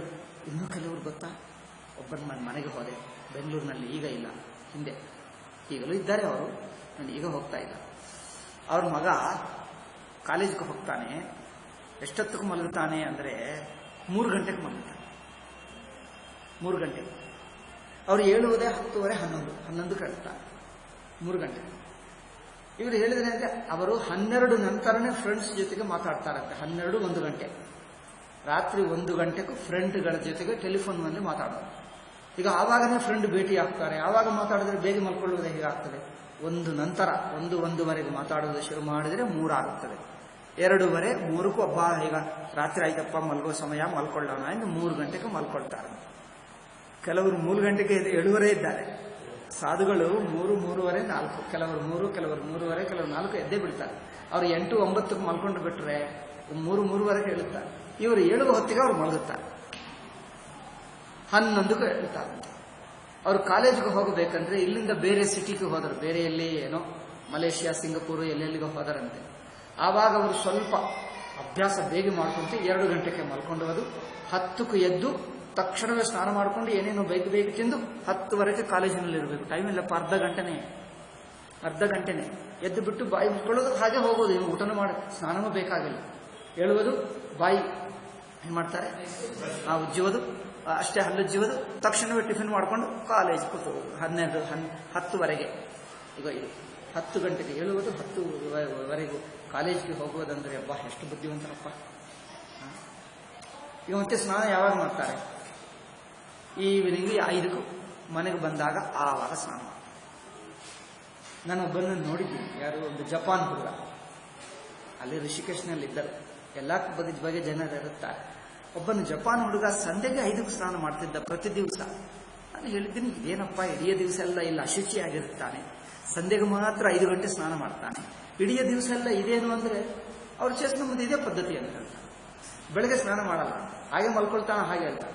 ಅವ್ರು ಮಲ್ಕೊಳ್ಳುವಕ್ಕೆ ಮುಂಚೆ ಹಲ್ಲುಜ್ಜುತ್ತಾನೆ, ಮಲ್ಕೊಳ್ಳುವಕ್ಕೆ ಮುಂಚೆ. ಈಗ ಎದ್ದಾಗ ಹಲ್ಲು ಉಜ್ಜಲ್ಲ, ಹಾಗೆ ಹೋಗಿ ಹಾಗೆ ಊಟ ಮಾಡ್ತಾರೆ, ಹಾಗೆ ಹೋಗ್ತಾರೆ, ಹಾಗೆ ಊಟ ಮಾಡ್ತಾರೆ, ಹಾಗೆ ತಿರುಗುತ್ತಾರೆ. ವೇದಾಂತ ಪಾಠ ಇದೆ ಅಂದ್ರೆ ಅವರು ಹಾಗೆ ಬರ್ತಾರೆ. ವಿದೇಶಿಯರು ಆಶ್ರಮದಲ್ಲಿ ಇಟ್ಕೊಂಡ್ರೆ ಹೀಗಿರುತ್ತದೆ. ಅಲ್ಲಿ ವಿದೇಶಿಯರಿದ್ದರು ಒಂದು ಆಶ್ರಮದಲ್ಲಿ. ವಿದೇಶಿಯರಿದ್ದರೆ ರಾತ್ರಿಗೆ ಊಟ ಮಾಡಿದ ನಂತರ ಹಲ್ಲುಜ್ಜುತ್ತಾರೆ, ಮಲ್ಕೊಳ್ತಾರೆ. ಬೆಳಗ್ಗೆ ಎದ್ದು ಏನು ಮಾಡಲ್ಲ, ಹೇಗಿರ್ತಾರೋ ಹಾಗೆ ಹೋಗಿ ನೇರಾಗಿ ವೇದಾಂತ ಪಾಠಕ್ಕೆ ಬರ್ತಾರೆ, ಮಂದಿರಕ್ಕೆ ಬರ್ತಾರೆ. ಇದೇ ವೇಷ. ಅದು ಮಡಿಯವರು. ಹಾಗೆ ಊಟ ಮಾಡ್ತಾರೆ, ಆಗಿರ್ತಾರೆ. ಸಂಜೆಗೂ 5ಕ್ಕೂ ಸ್ನಾನ ಮಾಡ್ತಾರೆ, ರಾತ್ರಿ ಊಟ ಮಾಡಿದ ನಂತರ ಹಲ್ಲುಜ್ಜುತ್ತಾರೆ, ಮಲ್ಕೊಳ್ತಾರೆ, ಅಷ್ಟೇ. ಈಗ ಇದೇ ನಿಮ್ಮ ಕಾಲೇಜು ಹುಡುಗರನ್ನು ಮಕ್ಕಳಿದ್ದರೆ ನಿಮ್ಗೆ ನೋಡಿ, ಎಲ್ಲರೂ ಹೀಗೆ ಇರ್ತಾರೆ. ಈ ಕಾಲದ ಜನರಿಗೆಲ್ಲ ಇದೆಲ್ಲ ಅಮೆರಿಕಾನಿಂದ ಬರುವ, ನಮಗೆ ಪೂರ್ವಕಾಲದಲ್ಲಿ ಮನುಸ್ಮೃತಿ ಇತ್ತು, ನಮ್ಮ ಶಾಸ್ತ್ರಾಚಾರಗಳು. ಈ ಕಾಲದ ಆಚಾರಗಳೆಲ್ಲ ಅಮೆರಿಕಾದಿಂದ ಬರುತ್ತವೆ ಅಲ್ಲವೇ? ಅಮೆರಿಕ ಆಚಾರಗಳು. ಅಮೆರಿಕ ಜನರು ಏನ್ ಮಾಡ್ತಾರೆ, ಇವರು ಅದೇ ಮಾಡ್ತಾರೆ. ನಿಮ್ಗೆ ಯಾರಾದರೂ ಸಣ್ಣ ಮಕ್ಕಳಿದ್ದರೆ ಕಾಲೇಜ್ ಹೋಗೋರು ಕೇಳಿ, ಅವ್ರು ಹೀಗೆ ಇರ್ತಾರೆ. ಮನೆಗೆ ಬಂದಾಗ ನಿಮ್ಮನ್ನು ನೋಡಿ ಬದಲಾಯಿಸ್ತಾರೋ ಏನೋ, ಅವ್ರು ಅಲ್ಲಿಗೆ ಹೋದ ಮಾತ್ರ ಹಾಗೆ ಇರ್ತಾರೆ. ನಿಮ್ಮ ಮನೆಗೆ ಬಂದಾಗ ನಿಮ್ಮನ್ನು ನೋಡಿ ಹೆದರ್ಕೊಂಡು ಏನೋ ಸ್ವಲ್ಪ ಬದಲಾಯಿಸ್ಬೋದು, ಬಟ್ ಅವ್ರು ಮಾತ್ರ ಅಲ್ಲಿ ಹಾಗೇ ಇರ್ತಾರೆ. ಈಗ ಈ ಕಾಲದ ಪದ್ಧತಿ. ವಿಚಿತ್ರವಾಗಿ ಏನಿಲ್ಲ, ಗುಲಾಮಿ ಜನರಿಗೆ ಬುದ್ಧಿ ಕಲ್ಕೊಂಡು ಬಿಟ್ಟರೆ ವಿದೇಶಿಯರನ್ನೇ ಅನುಕರಣ ಮಾಡ್ತಾರೆ. ವಿದೇಶಿಯರಿಗೆ ಬುದ್ಧಿ ಇಲ್ಲ, ಸಂಸ್ಕಾರವಿಲ್ಲ. ಅಮೆರಿಕ ಒಂದು ದೇಶ, ಅವರು ಮನುಷ್ಯರ. ಅಮೆರಿಕಕ್ಕೆ ಒಂದು ನಿಯಮ ಎಂಬುದೇ ಇಲ್ಲ. ಎಲ್ಲಿಯಾದರೂ ಮಲ್ಕೋ, ಏನಾದರೂ ತಿನ್ನು, ಎಷ್ಟೊತ್ತಕ್ಕಾದರೂ ಮಲ್ಕೋ, ಎಷ್ಟೊತ್ತಕ್ಕಾದರೂ ಏನಾದರೂ ಮಾಡು. ಎಷ್ಟೊತ್ತಕ್ಕೊಂದ್ರೆ ಅದೇನು ಪ್ರಶ್ನೆ? ಏನು ತಿಂತೀವಿ ಅಂದ್ರೆ ಅದೇನು ಪ್ರಶ್ನೆ? ಏನಾದರೂ ತಿಂತೀವಿ ಅಷ್ಟೇ. ಏನು ತಿನ್ನಬೇಕಂದ್ರೆ ಅದು ತಿಂತೀವಿ. ಅದು ಸ್ವಾತಂತ್ರ್ಯ ಅಂತೆ. ಭಾರತ ದೇಶದಕ್ಕೆ ಇಷ್ಟೊತ್ತು ಕೇಳುವುದು, ಇಷ್ಟೊತ್ತು ಸ್ನಾನ, ಎಲ್ಲರ ಜೊತೆಗೆ ಎಲ್ಲರಿಗೂ ಮುಗಿಸಬೇಕು. ಬೆಳಗ್ಗೆ ಇಷ್ಟೊತ್ತು ಕಾಯ್ತಂದ್ರೆ ಎಲ್ಲರೂ ಮುಗಿಸಿಬಿಡಬೇಕು. ಮತ್ತೆ ಸ್ನಾನಕ್ಕೆ ಯಾರು ಉಳಿಯಲ್ಲ, ಎಲ್ಲರೂ ಸ್ನಾನ ಮುಗಿದೇ ಬಿಡ್ತಾರೆ. ನಂತರ ಎಲ್ಲ ಈಗ ತಿಂಡಿ, ಈಗ ಇದೆಲ್ಲ ಕೆಲಸ ಎಲ್ಲ ರೆಡಿ ಇರ್ತದೆ. ಈ ಕಾಲದ ನಮ್ಮ ಭಾರತೀಯ ಪದ್ಧತಿ. ಈ ಪದ್ಧತಿ ಎಲ್ಲ ನೋಡಿದ್ರೆ ಏನಪ್ಪ ಹೀಗೇನು ಮಾಡ್ತಾರೆ ಭಾರತೀಯರು ಅನಿಸುತ್ತೆ. ಅವರು ವಿದೇಶಿಗಳು ಆಗಿದ್ದಾರೆ. ನೀವೇನೋ ಮೊದಲಿನಿಂದ ಅವ್ರಿಗೆ ಇಂಗ್ಲಿಷ್ ಹೇಳ್ಕೊಟ್ಟಿದ್ದೀರಲ್ಲ, ಅವ್ರಿಗೆ ಕನ್ನಡನೇ ಬರದಂತೆ ಕನ್ನಡ ಮಾತಾಡಿದರೆ ಅವರು ಕೋಲಿನಿಂದ ಹೊಡೆಯುತ್ತಾರೆ ಅಲ್ಲವೇ? ಶಾಲೆಯಲ್ಲಿ ಟೀಚರ್ಗಳು ಹೊಡೆಯುತ್ತಾರೆ, ಅಮ್ಮ ಅಪ್ಪನೂ ಇದ್ದಾರೆ. ನೀವು ಕನ್ನಡದಲ್ಲಿ ಮಾತಾಡ್ತಾ ಇದೀಯಾ, ನನ್ನ ಅಪಮಾನ ಮಾಡ್ತಾ ಇದ್ದೀನಿ, ನನ್ನನ್ನು ಅಪಮಾನಕ್ಕೆ ಏನು ಹೇಳ್ತಾರೆ? ಬೇಯಿಜ್ಜತಿ. ಏನು ಹೇಳ್ತಾರೆ ಕನ್ನಡದಲ್ಲಿ? ನೀವು ಅಪಮಾನ ಮಾಡ್ತಾ ಇದ್ದಿ, ನನ್ನ ಮಗ ಅಂದ್ರೆ ನೀವು ಇಂಗ್ಲಿಷ್ ಮಾತಾಡಬೇಕು, ಹಾಗೆ ಹೇಳ್ತಾರೆ. ನನ್ನ ಮಗ ಅಂದ್ರೆ ನೀವು ಇಂಗ್ಲಿಷ್ ಮಾತಾಡಬೇಕು, ನೀವು ಕನ್ನಡ ಮಾತಾಡ್ತಾ ಇದ್ದಿ. ಇಲ್ಲಿ ಹೇಳಲ್ಲವಾ, ಇದು ಹೊಳೆನರಸೀಪುರ ಅಲ್ಲವೇ, ಸ್ವಲ್ಪ ಹಳ್ಳಿ. ಬೆಂಗಳೂರು ಅಂದ್ರೆ ಹಾಗೆ ಇರ್ತಾರೆ. ಬೆಂಗಳೂರಿನಲ್ಲಿ ಹೀಗೆ ಇರ್ತಾರೆ. ನಾನು ಈಗ ಹೊಳೆನರಸೀಪುರ ಇದ್ದಿರ ಮಟ್ಟು ಹೋದೆ, ನಾನು ಏನು ಬೆಂಗಳೂರು ಅನ್ಕೊಳ್ತಾ ಇದ್ದೀನಿ. ನಾನು ಎಲ್ಲಿರ್ತೀರೋ ನೆನಪಿಸ್ಕೊಳ್ಬೇಕು, ಮತ್ತು ಹೋಗ್ತೀನಿ. ಹಾಗಾಗಿ ಯಾಕೆಂದ್ರೆ ಊರುಗಳು ತಿರುಗುತ್ತಾ ಇದ್ದಾರೆ. ಮತ್ತೆ ಹೈದರಾಬಾದ್ನಲ್ಲಿ ಮಾತ್ರ ಕೆಲವರು ಹೀಗೆ ಇದ್ದಾರೆ. ಅವರು ಕನ್ನಡ ತೆಲುಗಿನಲ್ಲಿ ಮಾತಾಡಿದ್ರೆ ಬೇಜಾರು ಮಾಡ್ಕೊಳ್ತಾರೆ, ತನಗೆ ಇನ್ಸಲ್ಟ್ ಹೇಳ್ತಾರೆ. ನನ್ನ ಮಗು ಇಂಗ್ಲಿಷ್ನಲ್ಲಿ ಮಾತಾಡಬೇಕು, ಅವ್ರಿಗೆ ಕನ್ನಡನೇ ಬರಬಾರ್ದು, ತೆಲುಗೇ ಮಾತಾಡಬಾರ್ದು, ಹಾಗಿರಬೇಕು. ಕೇವಲ ಇಂಗ್ಲಿಷ್ ಮಾತಾಡಿದ್ರೆ ತಾಯಿ ತಂದೆಗೆ ಎಷ್ಟು ಸಂಭ್ರಮ, ಎಷ್ಟು ಆನಂದ. ಅವರೆಲ್ಲ ವಿದೇಶಿ ಪದ್ಧತಿ. ವಿದೇಶದಲ್ಲಿ ಏನು ಮಾಡ್ತಾರೋ ಹಾಗೇ ಇರಬೇಕು. ಅವ್ರಿಗೆ ಇಲ್ಲಿಂದಲೇ ಅಭ್ಯಾಸ ಮಾಡಿಸ್ತಾ ಇದ್ದಾರೆ. ಎಷ್ಟೊತ್ತಕ್ಕೂ ಹಲ್ಲುಜ್ಜುವುದು, ರಾತ್ರಿ ಹಲ್ಲುಜ್ಜುವುದು, ಎಷ್ಟೊತ್ತು ಕೇಳುವುದು. ಅವರು ಬೆಳಗ್ಗೆ ಬೆಳಗ್ಗೆ 6 ಗಂಟೆಗೆ ಹೇಳುತ್ತಾ ಇದ್ದಾನೆ. ಅಪ್ಪ ಇವನು ಯಾವಾಗ ಹಾಳಾಗ್ತಾ ಇದ್ದಾನೆ, ಯಾವಾಗಪ್ಪ ನಿಮ್ಮ ಸ್ನೇಹಿತರೆಲ್ಲ 8ಕ್ಕೆ ಒಳಗೆ ಯಾರು ಹೇಳಲ್ಲ, 8, 9ಕ್ಕೆ ಹೇಳ್ತಾರೆ. ನೀವು ಏನಪ್ಪ ಬೆಳಗ್ಗೆ 6ಕ್ಕೆ ಹೇಳ್ತಾ ಇದ್ದೀವಿ, ಇದು ಏನದು? ನೀವು ಯಾವಾಗ ಕಲಿತುಕೊಳ್ಳುವುದು? ಯಾವಾಗ ಅಮೆರಿಕಾಗೆ ಹೋಗುವಂತ ದೊಡ್ಡವನು ಯಾವಾಗ ಆಗ್ತಿ? 8 ಗಂಟೆಗೆ ಹೇಳಬೇಕು, 12ಕ್ಕೆ ಮಲ್ಕೊಳ್ಳಬೇಕು. ಅಲ್ಲಿ ನೋಡ್ತೀನಿ ಮಕ್ಕಳು, ಸಣ್ಣ ಮಕ್ಕಳು ಜೋರಾಗಿ ಕಿರ್ಚುತ್ತಾರೆ, ಮಾತಾಡ್ತಾರೆ. ಅಲ್ಲಿ ಪಕ್ಕಕ್ಕೆ ಹಿಂದೆ ಮನೆಗಳಿಗೆ ರಾತ್ರಿ 10, 10:30, 11 ಆಗ್ತದೆ, ಇನ್ನು ಮಕ್ಕಳದ್ದು ಶಬ್ದ ಕೇಳಿಸ್ತಾನೆ ಇರುತ್ತೆ. ಅಯ್ಯೋ ಇದೇನಪ್ಪ ಮಕ್ಕಳು ಎಷ್ಟೊತ್ತಿಗೆ ಇರ್ತಾರೆ, ಶಬ್ದ ಕೇಳಿಸ್ತಾನೆ, ಮಕ್ಕಳು ಮಾತಾಡ್ತಾರೆ, ಸಣ್ಣ ಮಕ್ಕಳು ಕಿರ್ಚುತ್ತಾರೆ ನೋಡಿ. 5-6 ವರ್ಷ ಮಕ್ಕಳು, 6-7 ಆ ಮಕ್ಕಳು ಹಾಗೆ ಇರ್ತಾರೆ. ಇವರಿಗೆ ಅಭ್ಯಾಸ ಮಾಡಿಸ್ತಾ ಇದ್ದಾರೆ, ಅಯ್ಯೋ ಬೇಗ ಮಲಗಬಾರದಂದ್ರೆ 12 ಒಳಗೆ ಯಾರು ಮಲಗಬಾರದು. ನಾವು ಮಲಗಿದ ನಂತರ ಮಧ್ಯದಲ್ಲಿ ಶಬ್ದ ಕೇಳಿಸ್ತದೆ, ನಾವು ಮಲ್ಕೊಂಡು ಬಿಡ್ತೀವಿ, ಮಧ್ಯದಲ್ಲಿ ಶಬ್ದ ಕೇಳಿಸ್ತದೆ. ಗಡಿಯಾರ ನೋಡಿದ್ರೆ 12, ಈಗಲೂ ಶಬ್ದ ಕೇಳಿಸ್ತಾ ಇದೆ. ಅಂದರೆ ಅವರು ಮಲಗುವುದಷ್ಟು. ಮತ್ತೆ ಇದು ಪದ್ಧತಿ.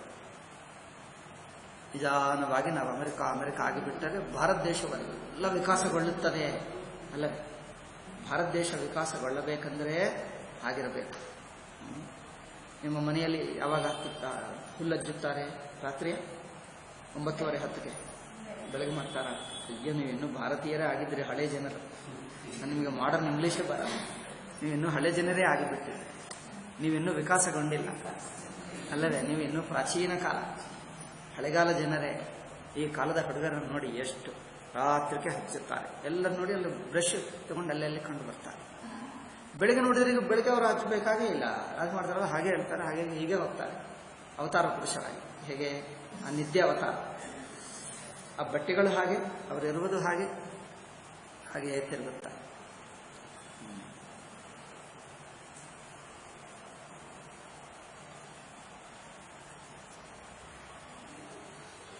ಪೂರ್ವ ಕಾಲದಲ್ಲಿ ಪ್ರದೋಷ ಕಾಲ ಹೇಳುತ್ತಿದ್ವಿ.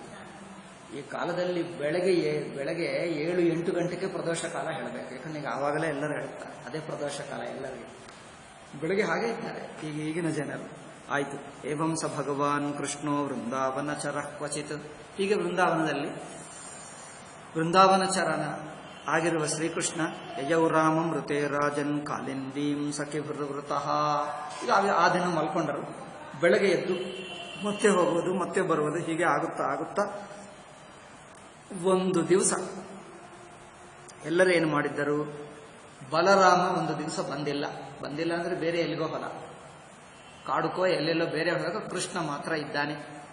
ಮಿಕ್ಕ ಜನರಿದ್ದಾರೆ. ಯಾರು? ಗೋಪಾಲರು, ಕೃಷ್ಣ, ಇವರು ಮಾತ್ರ. ಬಲರಾಮ ಬೇರೆ ಕಡೆ ಹೋದ, ಹಸುಗಳನ್ನು ತಗೊಂಡು ಎಲ್ಲೆಲ್ಲೋ ಒಬ್ಬನಿಗೆ ಎಲ್ಲೆಲ್ಲಿ ಮೂಡ್ ಬಂತು, ಬೇರೆ ಕಡೆ ಹೋದ.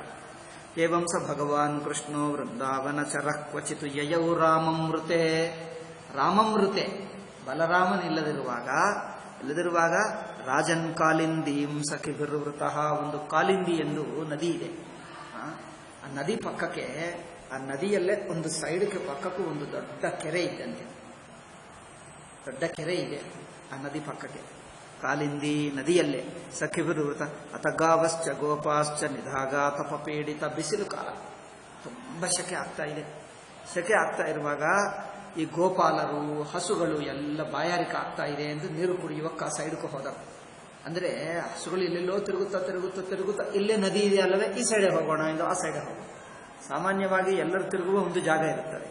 ಬಟ್ ಇವರು ಬೇರೆ ಕಡೆ ಹೋಗ್ಬಿಟ್ರು. ಅಲ್ಲೆಲ್ಲೋ ಹೋದರೆ ಜನರು ಸಂಚಾರ ಮಾಡದಿದ್ದರೆ ನದಿಯಲ್ಲಿ ಇಳಿಯುವುದು ಕಷ್ಟ ಅಲ್ಲವೇ? ಜನರು ಸಂಚಾರ ಮಾಡುವ ಜಾಗದಲ್ಲಿ ಕಲ್ಲು ಹಾಕ್ತಾರೆ, ಮನುಷ್ಯರು ಇಳಿಯುತ್ತಾರೆ, ಅದಂತ ಸ್ವಲ್ಪ ಜಾಗ ಇರುತ್ತದೆ. ಜನರ ಸಂಚಾರದ ಇಲ್ಲದೆ ಬೇರೆ ಕಡೆ ಹೋದರೆ ಸ್ವಲ್ಪ ಕಷ್ಟ. ನದಿಗಳು ಅವರು ಎಲ್ಲೆಲ್ಲೋ ಬೇರೆ ಕಡೆ ಹೋಗಿದ್ದಾರೆ.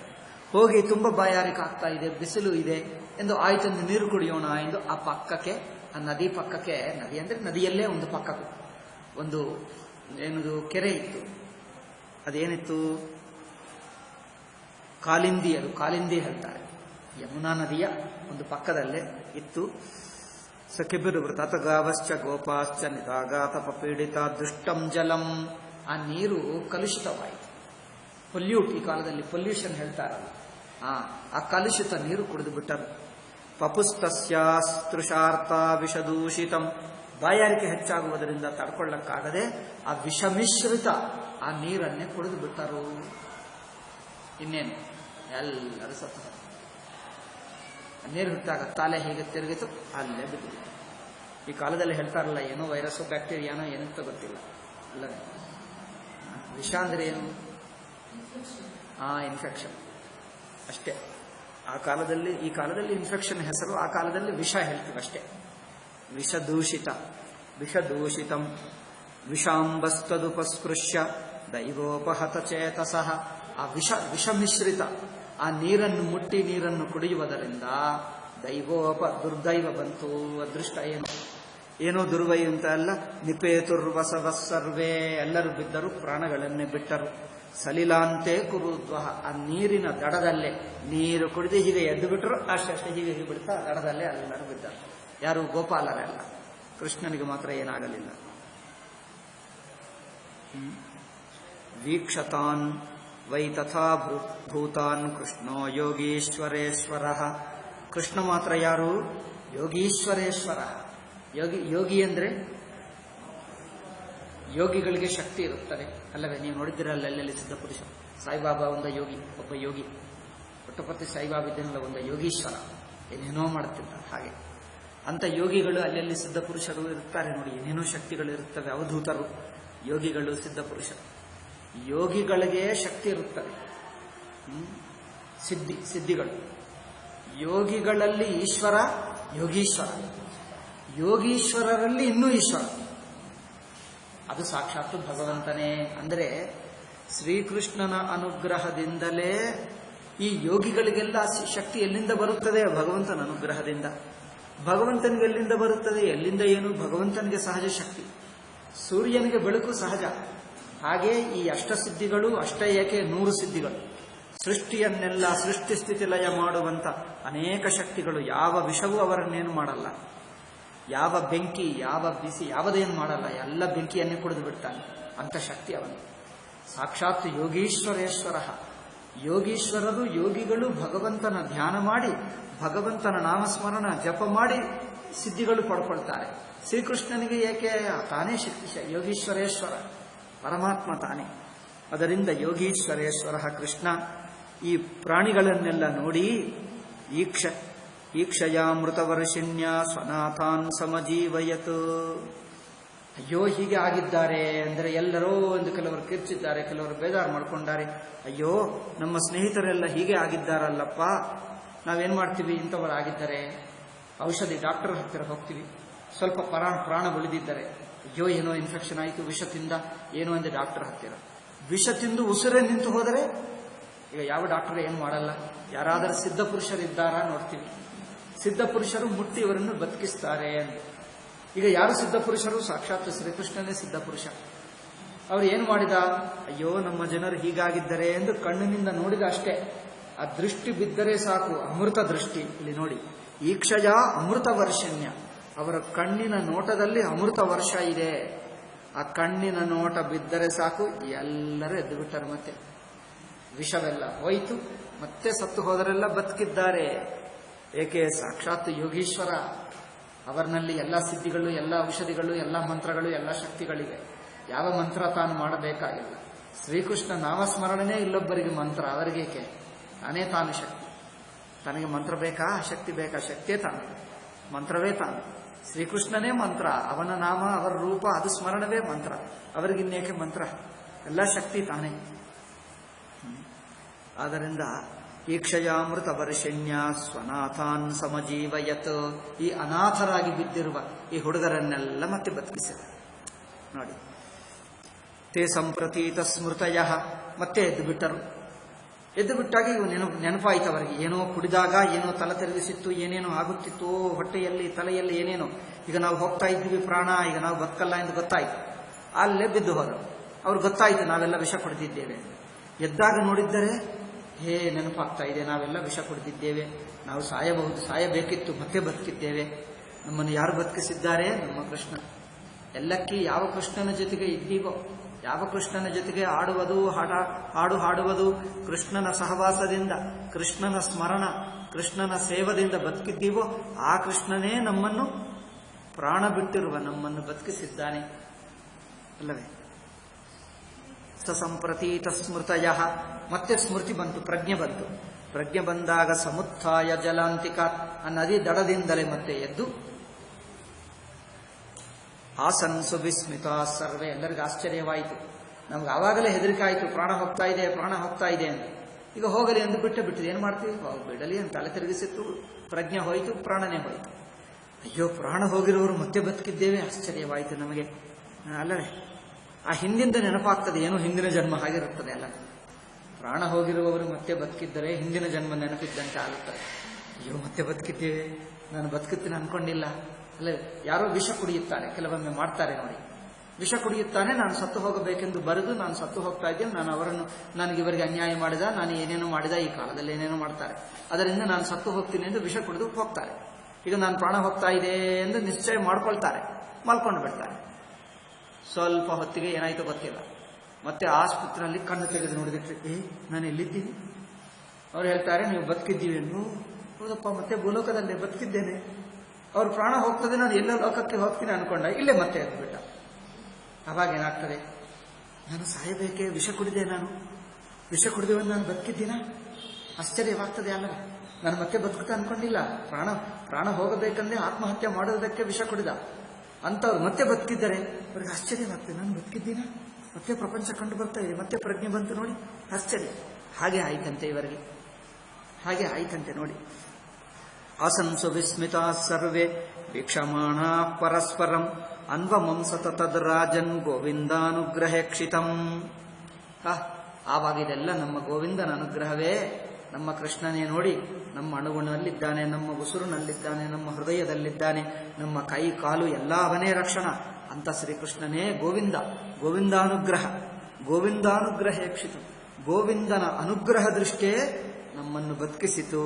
ಪೀತ್ವಾ ವಿಷಂಪರೇ ತಸ್ಯ ಪುನರುತ್ಥಾನಮಾತ್ಮನಃ. ಅದರಿಂದ ವಿಷ ಕುಡಿದು ಮತ್ತೆ ಬದುಕಿದ್ದೀವಿ ನೋಡಿ, ಇದೆಲ್ಲ ಶ್ರೀಕೃಷ್ಣನ ಅನುಗ್ರಹವೇ ಎಂದು ಅರ್ಥ ಮಾಡಿಕೊಂಡು ಮತ್ತೆ ಮನೆಗೆ ಬಂದರು. ಇತಿ ಧೇನುಕವಧೋ ನಾಮ ಪಂಚದಶೋಧ್ಯಾಯ. ಮುಂದಿನ ಅಧ್ಯಾಯ 16. ಷೋಡಶ ಅಂದ್ರೆ 16, ಕರೆಕ್ಟ್, 16. ಶ್ರೀ ಶುಕ ಉವಾಚ ವಿಲೋಕ್ಯ ದೂಯತಾಂ ಕೃಷ್ಣಾಂ ಕೃಷ್ಣಃ ವಿಭು ತಸ್ಯ ವಿಶುದ್ಧಿಮನ್ವಿಚ್ಚನ್ ಸರ್ಪಂ ಸಮುದವಾಸಯನ್. ಶುಕ ಮಹರ್ಷಿ ಹೇಳ್ತಾ ಇದ್ದಾರೆ, ಗೊತ್ತಾಯಿತು ಶ್ರೀಕೃಷ್ಣನಿಗೆ, ನಾವು ಇಲ್ಲೆಲ್ಲ ಓಡಾಡ್ತೀವಿ, ಈ ಕೃಷ್ಣಾ ನದಿ ವಿಷವಾಗಿದ್ದರೆ ಹೇಗೆ ನಮ್ಮ ಜನರೆಲ್ಲ ಹೇಗೆ ಕುಡಿಯುತ್ತಾರೆ? ಹಸುಗಳು ಸತ್ತು ಹೋಯಿತು, ಹಸುಗಳು ಬದುಕಿವೆ, ಹಸುಗಳು ಗೋಪಾಲರು ಎಲ್ಲರನ್ನೂ ಬದುಕಿಸಿದ್ದ. ಹಾಗಾದರೆ ಆ ಕೃಷ್ಣದಲ್ಲಿ ವಿಷ ಇದ್ದರೆ ಈ ವಿಷವನ್ನು ನಾಶ ಮಾಡಬೇಕು. ವಿಲೋಕ್ಯ ದೂಷಿತಾಂ ಕೃಷ್ಣಾಂ. ಈ ಯಮುನಾ ನದಿ ವಿಷಜಲವಾಯಿತು.